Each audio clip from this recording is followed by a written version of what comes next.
बुधवार की सुबह लंका थाना क्षेत्र के मालवी चौराहे पर नगर निगम के सफाई कर्मियों ने सड़क पर कूड़ा फेंककर विरोध प्रदर्शन किया। सफाई कर्मियों का आरोप है कि उत्तर प्रदेश के मुख्यमंत्री योगी आदित्यनाथ द्वारा वर्ष 2025 में वाराणसी के दशाश्वमेध घाट स्थित चित्तरंजन पार्क में किए गए कई बड़े वादे अब तक पूरे नहीं किए गए हैं, जिसके चलते कर्मचारियों में भारी नाराजगी है। प्रदर्शन कर रहे कर्मचारियों का कहना था कि 2 सितंबर 2025 को आयोजित कार्यक्रम में मुख्यमंत्री ने नगर निगम एवं सफाई कर्मियों के हित में कई महत्वपूर्ण घोषणाएं की थी।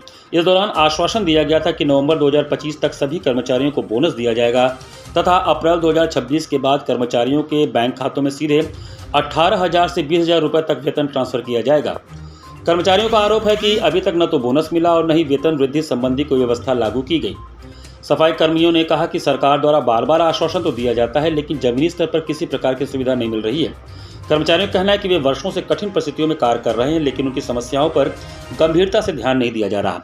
प्रदर्शन के दौरान कर्मचारियों ने मुख्यमंत्री द्वारा घोषित अन्य सुविधाओं का भी उल्लेख किया। इनमें सफाई कर्मियों के खातों में सीधे मानदेय भेजने की व्यवस्था, आयुष्मान भारत योजना के तहत 5 लाख तक का मुफ्त स्वास्थ्य बीमा, स्वच्छता मित्रों को सुरक्षा किट उपलब्ध कराना, पारदर्शी भुगतान व्यवस्था लागू करना तथा कार्य के दौरान दुर्घटना होने पर परिवार को आर्थिक सहायता प्रदान करने जैसी घोषणाएं शामिल थी। लंका चौराहे के बाद सफाई कर्मियों ने वाराणसी नगर निगम पहुंचकर नगर निगम कार्यालय का भी घेराव किया। इस दौरान अपर नगर आयुक्त सविता यादव ने कर्मचारियों से बातचीत की और उनकी समस्याएं सुनी। उन्होंने आश्वासन दिया कि कर्मचारियों की सभी समस्याओं का जल्द समाधान किया जाएगा। इसके बाद सफाई कर्मचारियों ने अपना प्रदर्शन समाप्त किया। मुख्य मांगे वही है कि वेतन जो माननीय मुख्यमंत्री जी ने कहा था 18,000 बढ़ाने का, एक वो था।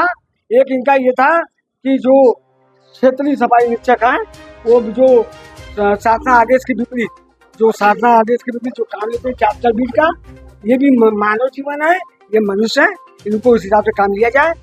तीसरी मांग की थी कि काम करने के बाद इनका जो अटेंडेंस भागा कर दिया जाता है, इनका वेतन काट दिया जाता है। ये वो मांग सफाई कर्मचारी थे, इन लोगों की कुछ अपनी व्यक्तिगत परेशानियां भी थी और कुछ इन लोग की सामूहिक परेशानी थी वेतन को लेकर के। तो किसी ने मिस गाइड किया था, तो उस आधार पे जो शासन का नया जीओ आया हुआ है 1 अप्रैल 2026 से जो लागू है, उसके अनुसार जो न्यूनतम मजदूरी है उतने का भुगतान इन लोग को किया जाएगा। उससे अवगत करा दिया गया है और सभी जितने भी यहाँ पे आए हैं कर्मचारी, सभी लोग इस बात से